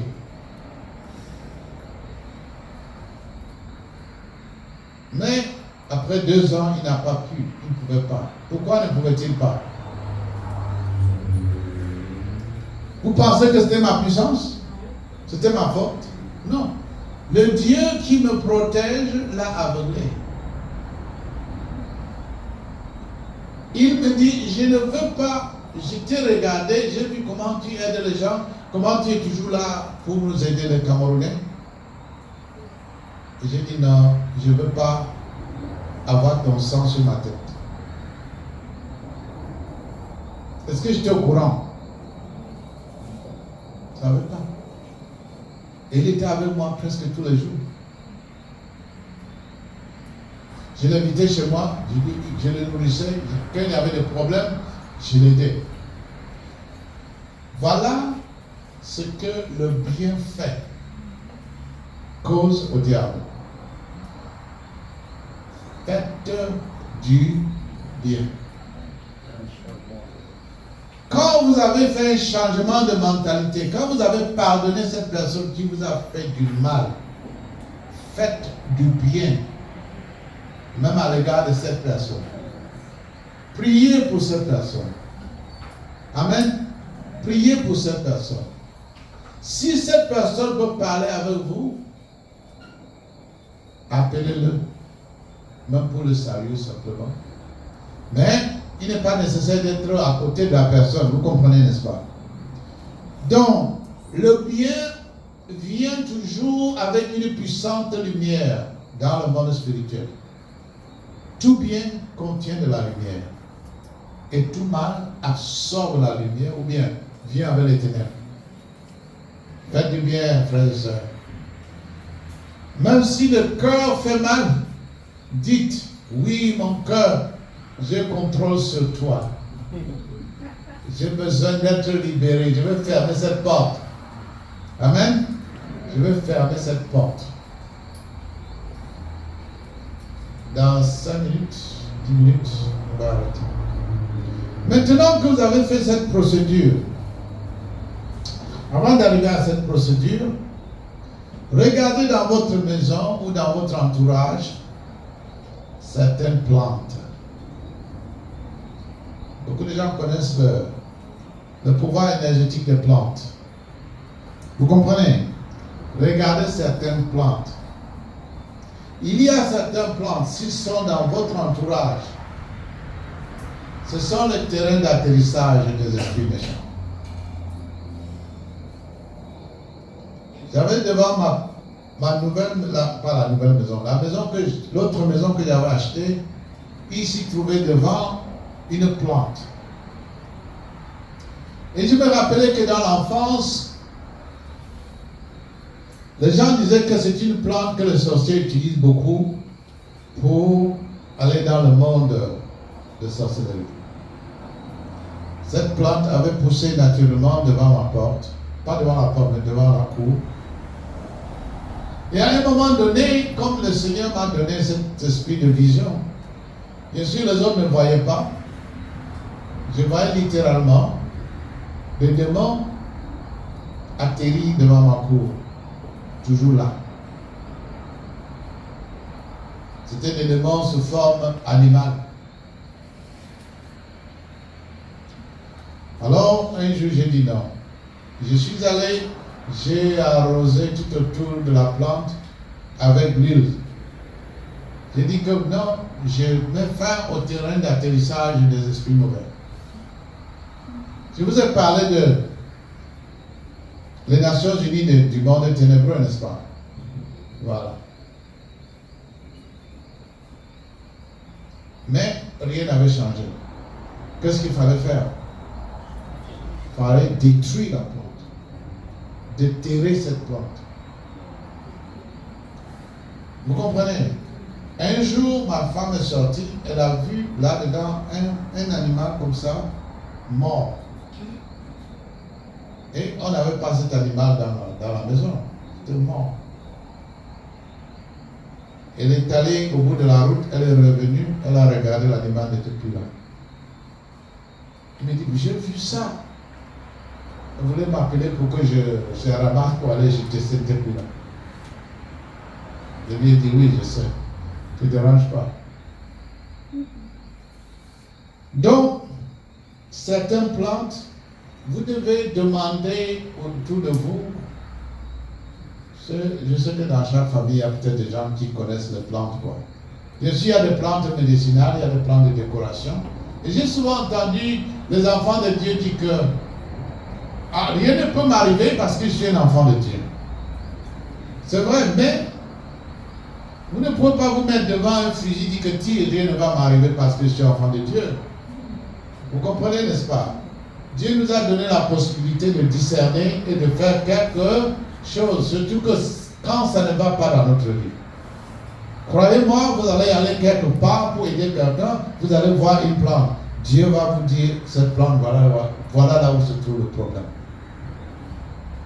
Dieu avait interdit à Israël d'utiliser certaines plantes.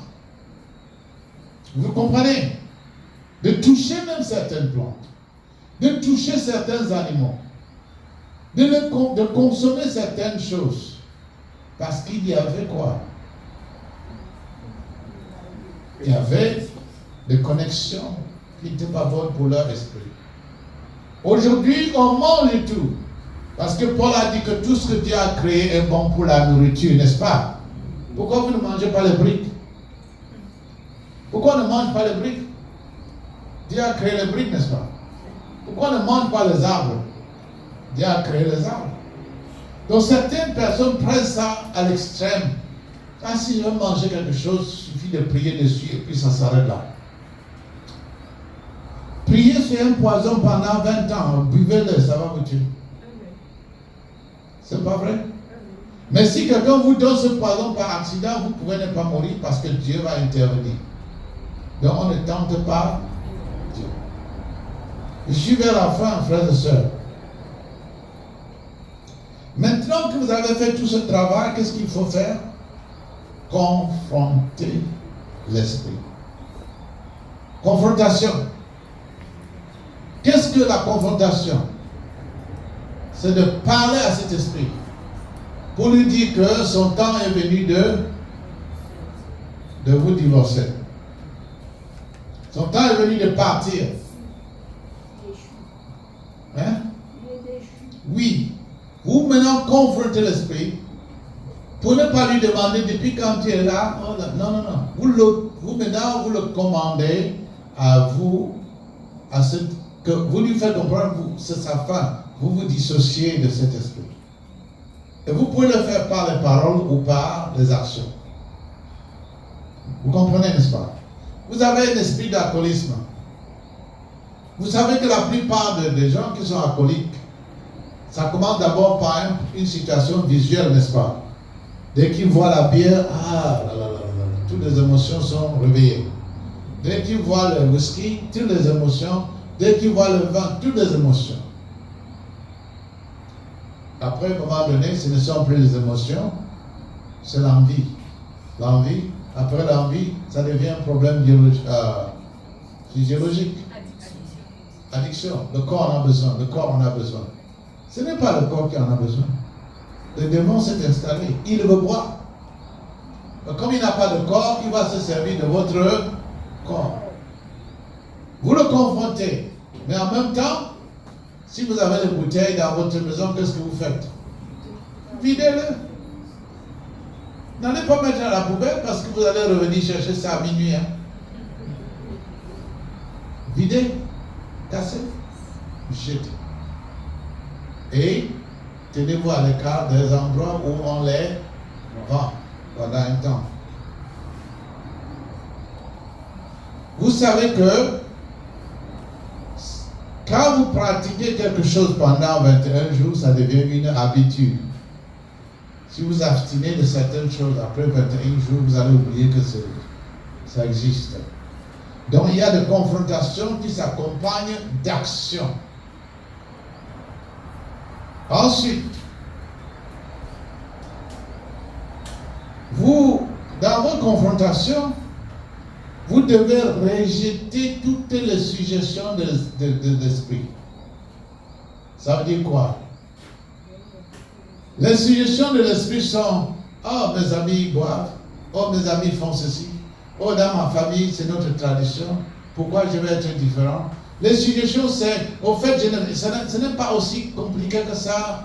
Je veux juste mettre ça à côté, peut-être que j'en aurai besoin une autre fois. Voilà des suggestions. Mais cette idée que j'ai peut-être... Donc, les suggestions, souvent, qui viennent du diable, mettent du doute dans votre résolution. Lorsque vous vous résolvez à faire une action qui va vous aider à fermer une porte, il n'y a pas de marche arrière. Il n'y a pas de marche arrière. Maintenant, la phase suivante, c'est proclamer votre renoncement. Vous proclamez votre renoncement. Je renonce à telle chose dans le nom de Dieu. Je renonce. Et si vous connaissez des passages bibliques qui peuvent vous aider, vous pouvez aussi les citer parce que la Bible est bien connue du monde des ténèbres. Maintenant, quelle que soit l'époque que vous avez fermée, vous devez aussi changer les émotions qui ont d'abord donné la possibilité d'ouvrir ces portes. Vous devez travailler sur vos émotions. Lorsqu'on dit, j'ai hérité ça de mon père, j'ai hérité ça de ma mère, oh, j'ai ce problème parce que mes parents, non. C'est vous. Si vos parents se battent tout le temps, cela ne veut pas dire que vous allez battre votre mari ou bien votre femme tout le temps. C'est vous. Si les parents étaient des alcooliques, ça ne veut pas dire que vous êtes alcoolique nécessairement. Vous avez peut-être hérité quelque chose de ça par habitude ou bien par génétique. Mais vous avez toujours l'autorité sur votre univers personnel. Donc, vous devez commencer par déjà maîtriser le comportement qui ouvre les portes.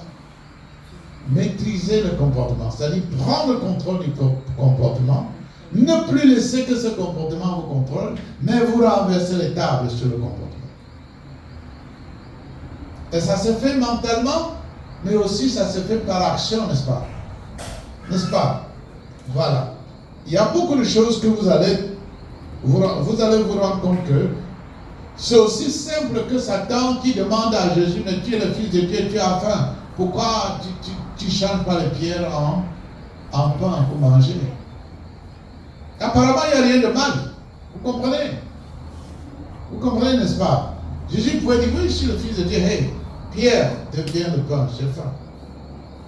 Mais la suggestion venait de qui?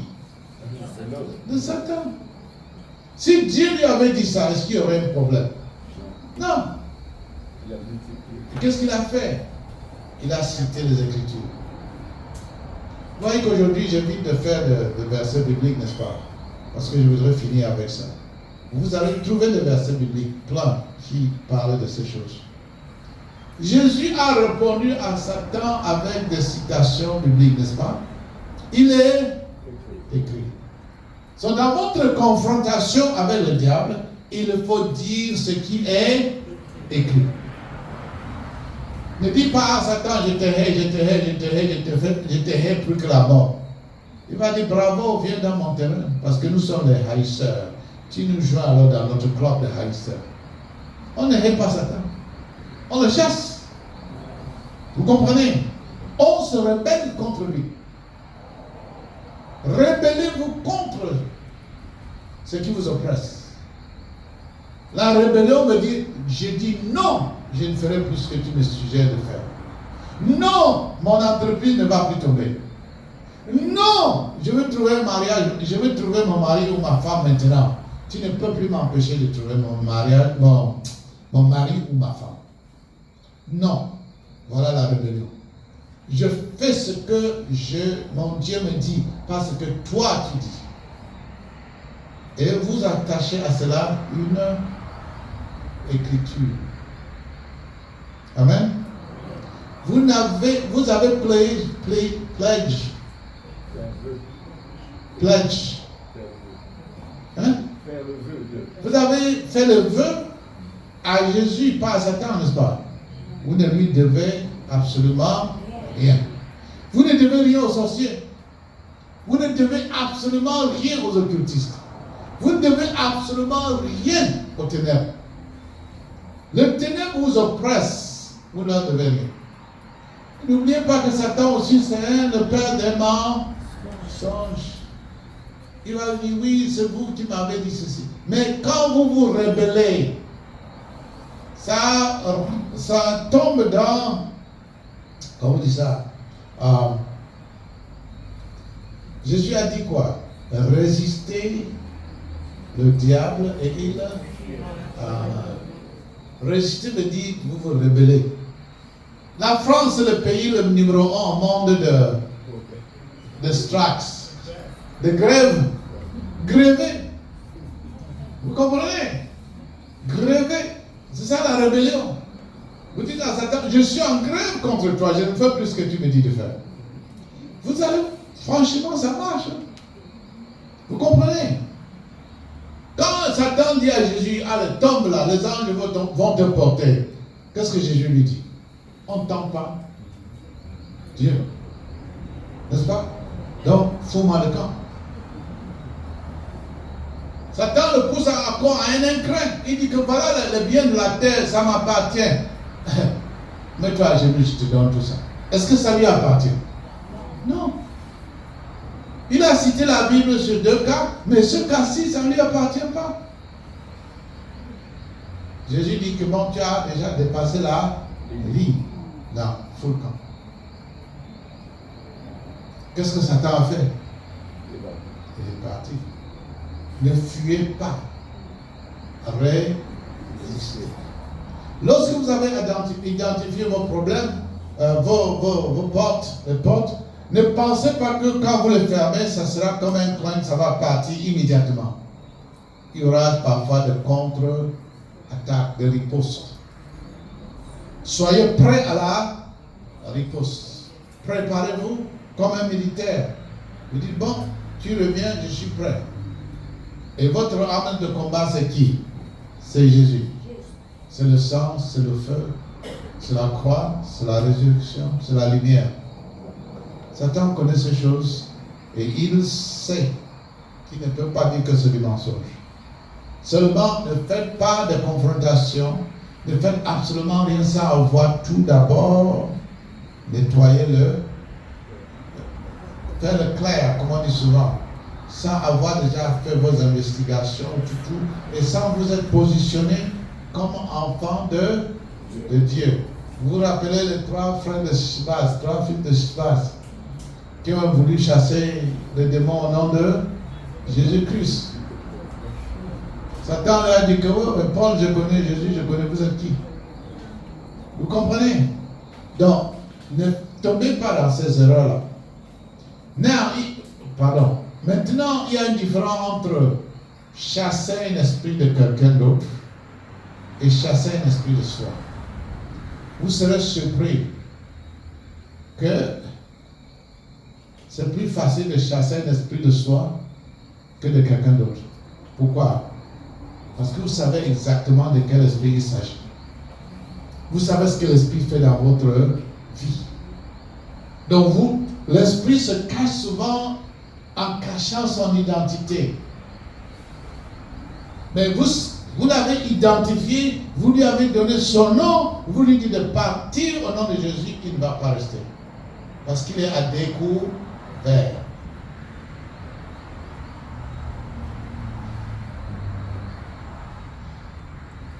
Contrôler les 5 sens. On ne ferme pas les 5 sens, vous comprenez, n'est-ce pas? On les contrôle. Contrôler quoi? Les 5 sens. Parfois, nous sommes devant la télé, nous regardons un certain film, et puis il y a des scènes que nous ne voulons pas que les enfants voient. Qu'est-ce qu'on fait? On met la main sur leurs yeux, n'est-ce pas? Vous ne faites pas ça? Oui, vous mettez la main sur les yeux de l'enfant. C'est pas pour toi. Mettez la main sur vos yeux, dans vos oreilles. Vous entendez certaines choses qui ne sont pas bonnes. Éloignez-vous. Vous comprenez? Vous entendez? Franchement, vous écoutez la musique. Elle est bonne sentimentalement, mais vous ne savez pas quelle porte elle est en train d'ouvrir. J'ai eu une expérience l'autre jour, c'était avant-hier, n'est-ce pas? J'ai un neveu.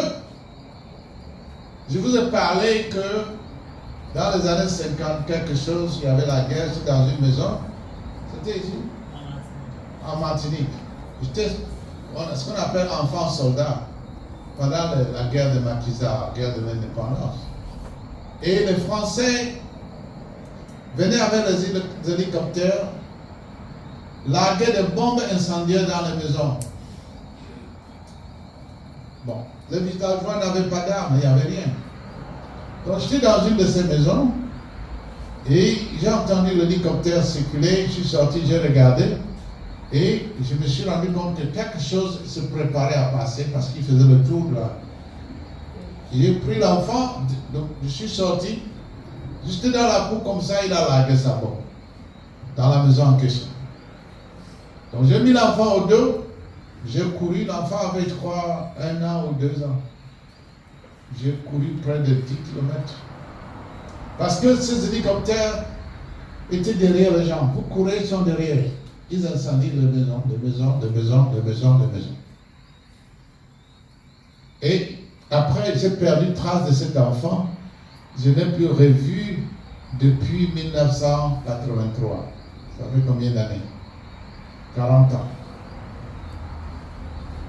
Alors l'autre jour, lorsque nous sommes revenus d'ici, il y a un autre membre de la famille qui m'a envoyé sa vidéo.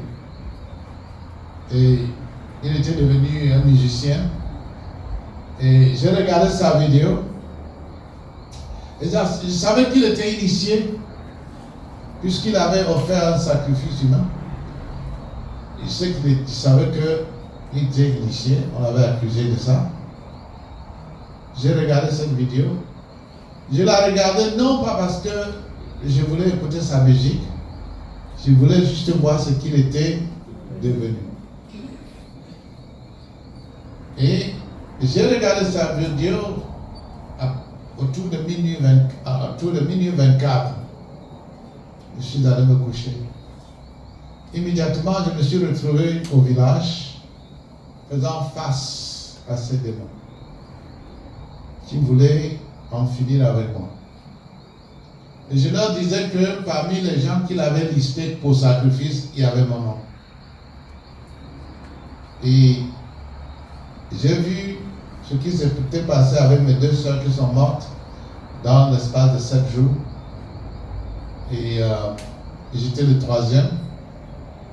Et j'ai vu l'esprit qui avait dit, lui là, on ne peut pas le toucher. Parce que je savais que mes soeurs allaient mourir 2 jours avant. Parce que j'avais vu cela. Bon. Ce neveu ne connaît même pas. Je dis, on ne s'est pas vu depuis 40 ans et on n'a pas communiqué aussi depuis 40 ans. Ce n'est pas qu'on n'a pas de problème entre nous.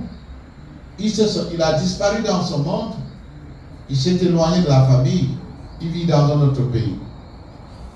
Ces démons sont actifs. Vous comprenez? Qu'est-ce que j'ai fait? J'ai ouvert les portes par sa musique. Parce qu'elle a dédié sa musique aux forces diaboliques qu'il avait prises pour devenir musicien, n'est-ce pas? Je vous dis des choses, vous pouvez rejeter, ça me dit absolument, ça ne me regarde pas, ça regarde quiconque, quoi. Nous devons contrôler nos sens, surtout dans le domaine artistique, musique et film, et même de l'information que nous recevons. Certains d'entre nous ici sont devenus des errants chrétiens à cause de programmes qu'ils regardent à la télé. L'un dit que Jésus avait 3 mètres, l'autre dit que Jésus avait 2 mètres. L'un dit que Jésus était noir, l'autre dit que Jésus était... C'est des choses dont on n'en a même pas besoin. Jésus est le Fils de Dieu, ça suffit, non? Qu'il soit rouge, blanc, brun, quoi, c'est le Fils de Dieu. Donc nous devons contrôler l'information qui nous bombarde par nos sens. Je l'ai dit l'autre jour, ça fait partie de fermer les portes. Puisque je ne peux pas fermer mes yeux, mes oreilles, je contrôle ce que je retiens. Il y a en nous ce qu'on appelle la mémoire. Il y a 3 niveaux de mémoire. Il y a les mémoires qui ne durent pas plus de 8 secondes. Il y a des mémoires qu'on appelle short-term memory. Et puis il y a les mémoires qu'on appelle long-term memory, qui, au fait, font partie du subconscient. Ce sont des réalités, des niveaux de mémoire. Il y a le subconscient accepte l'information et ne qualifie jamais l'information. C'est un réservoir où tout vient. C'est comme un disque dur. Après, maintenant, ça commence à vous renvoyer ça. À vous renvoyer ça à des moments dont vous ne vous attendez pas. Et d'où vient l'information dans le subconscient? Ça vient des 5 sens. Contrôlez ce que vous voyez. Qu'est-ce que Jésus a dit? Si ton œil est une occasion de chute, get rid of it. Si la main est une occasion de chute, coupez-la. Cela voulait dire quoi? Contrôler les sens. Ce n'est pas toute chose qui est... Certains entretiens que nous voyons, on rit, mais on est en train d'ouvrir de grandes portes. Parce que le rire fait partie des émotions. Tout comme les pleurs font partie des émotions. Vous comprenez, n'est-ce pas? Donc, contrôler le sens. Poser des actions qui plaisent à Dieu et aimer le bien. Aimer, c'est une émotion, n'est-ce pas? N'est-ce pas? Si je commence à dire que j'apprécie la création de Dieu, j'apprécie les gens, faites une expérience. Passez une journée et appréciez les gens qui passent. Vous comprenez? Apprécier veut dire quoi? Les apprécier comme une création de Dieu. Quelle est la société dans laquelle nous vivons aujourd'hui? C'est la société de l'indifférence. N'est-ce pas? L'individualité, l'indifférence, on s'en fout. Chacun fait ce qu'il veut. Mais ça ne vient pas du ciel, frères et sœurs. Commencez à apprécier Dieu et les êtres humains dans votre cœur. Vous allez voir que vous allez commencer vraiment à vous apprécier vous-même. Parce que l'appréciation apporte une sorte d'euphorie dans le cœur et dans les émotions qui vous éblouit quand vous appréciez valablement. La preuve est la suivante. Quand vous recevez un bouquet de fleurs, homme ou femme, comment vous sentez-vous? Hein? Bien. Et il y a un facteur qui manque là. Ça dépend de qui vous envoie le bouquet, n'est-ce pas? Vous ne voulez pas d'un gars, il continue à vous envoyer des fleurs. Qu'est-ce que vous allez faire? Vous dites lui encore. Mais quand il vous appelle, vous dites, ah, j'adore les fleurs que tu as envoyées. Ça, c'est l'hypocrisie, n'est-ce pas? Ça ouvre les portes. Ça ouvre les portes. Vous devez apprendre à apprécier de l'intérieur, pas apprécier à cause de ce qu'on fait sur vous ou qu'on vous fait. Que vous soyez la source d'appréciation, la source d'amour. Qu'est-ce que la Bible dit? L'amour couvre quoi? L'amour couvre les péchés. Est-ce que c'est l'amour de l'autre envers vous ou bien votre amour pour les autres? Voilà. Jésus n'a pas dit que l'amour couvre un péché. Ça couvre plusieurs péchés.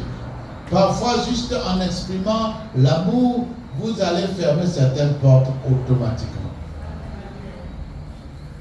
Parce que le feu de l'amour va fermer ces portes. Maintenant, dans cet amour, aimer le bien, c'est-à-dire quoi? Aimer ce qui est bien, qui est l'opposé de quoi? Détester ce qui est mal. Ne dites pas, oui, je veux me conformer. Déclarer que c'est mal aux yeux de Dieu, c'est mal aux yeux c'est mal pour mon esprit, je rejette. Même si tout le monde accepte, je dis quoi? Je rejette. Je sais qu'il y a des circonstances énormes. Je suis à l'université, j'ai une étudiante qui est mariée avec des enfants. Et à la rentrée prochaine, je me trouve dans l'ascenseur avec cette étudiante. Elle est en train d'embrasser une femme. Je sens comment ma tête, j'ai le vertige. C'est juste d'un niveau à l'autre. J'ai le vertige. Pourquoi? Parce que j'entends parler de l'homosexualité, mais je n'ai réellement jamais vu une femme embrasser l'autre. Dans la bouche.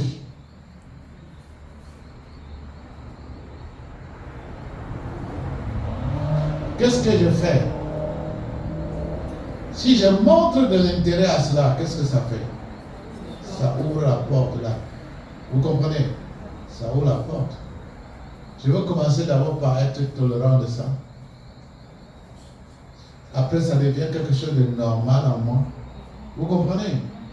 Après, la curiosité va commencer. Et je veux avoir plus d'intérêt à ces choses-là. Mais quand j'ai senti ma tête, le vertige, j'ai tourné ma face, j'ai commencé à penser à autre chose, et j'ai littéralement tourné le dos. J'ai regardé le but comme ça. À la sortie, elle me dit, docteur, vraiment, je sais que vous êtes un peu surpris de me voir, mais je hais les hommes. L'homme que j'avais marié m'a tellement maltraité. Je trouve l'accomplissement, l'épanouissement dans l'amour de la femme. J'ai seulement souri. J'ai continué. Mais ce sont des situations qui ouvrent les portes à votre... contre votre gré. Si vous montrez une certaine forme d'intérêt ou même de rationnel, il faut rejeter. Il faut rejeter. Certaines curiosités ouvrent les portes. Vous comprenez? Certaines curiosités ouvrent de grandes portes et vous ne vous en revenez pas.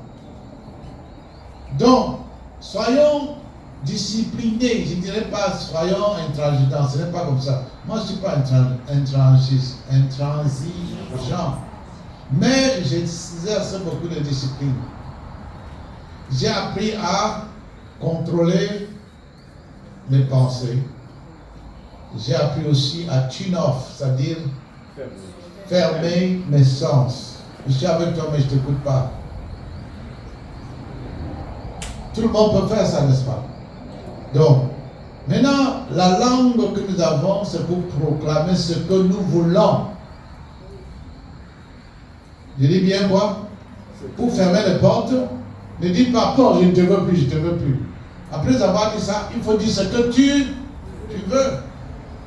Parce que tu dis, je ne te veux pas, mais tu dis parce que tu veux. Ça ressemble à l'histoire où Jésus a dit, les démons s'en vont, revient et trouve que la maison n'est pas occupée. Vous chassez une pensée, remplacez ça par ce que vous voulez. Très important. Pour que la maison ne reste pas vide. C'est pas si vous voyez là où je parle. Dites ce que vous voulez. Proclamez ce que vous voulez. Je veux dire, je parle de concernant cette porte. Par exemple, j'ai un esprit dans la famille qui tourmente la famille. Et ça crée que les mariages des enfants de cette famille ne marchent pas. Je rejette cet esprit et je commence à dire, mon prochain partenaire, nous allons vivre jusqu'à la fin des temps. Ma prochaine épouse, mon prochain époux, nous allons vivre jusqu'à la fin des temps. C'est des proclamations positives. Y a-t-il des raisons, y a-t-il des preuves? Non, parce que j'ai la foi que ça va être comme cela. Vous comprenez? Il faut proclamer ce que vous voulez et non pas ce que vous ne voulez pas. Si vous passez toute une journée à dire, ah, je ne marierai plus une personne comme cela, je ne me marierai plus d'une personne comme cela, ça ne veut pas dire que vous allez vous marier d'une bonne personne. Vous comprenez? Donc il faut maintenant déclarer la personne que vous voulez marier, ou bien la personne avec qui vous voulez être, ou bien si vous avez cassé avec un lien ancestral, déclarez ce que vous voulez maintenant à la place de ce vide-là. Car quand un esprit quitte, il laisse un vide qu'il faut absolument combler. Maintenant, vivre sans la peur. Vous comprenez? Vivre sans la peur. Que votre passé ne vous fasse pas peur. Que votre présent ne vous fasse pas peur. Et que votre demain ne vous fasse pas peur. Pourquoi? Parce que cette peur est remplacée par l'espoir. Et la foi. Amen. Je ne peux pas contrôler mon passé, il est passé. Mais ce que je fais maintenant détermine mon demain.